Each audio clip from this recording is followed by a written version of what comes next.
Welcome back to another technical video. Today we're going to be going through your question, answering it, and hopefully getting you to that solution. Guys, remember to stay just a little bit crazy just like me and get through to that resolution. Now, let's get started.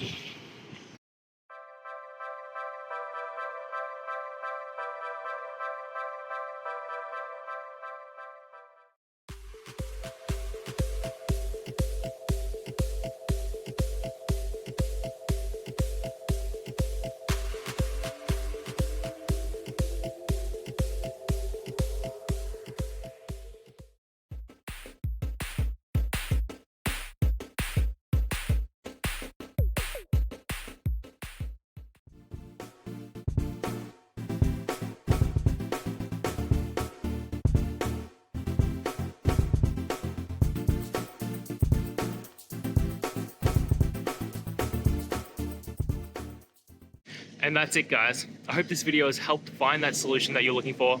And if it did, please hit the subscribe button. I'd really appreciate it. Now, until the next time that you need technical help, I hope you have a good one.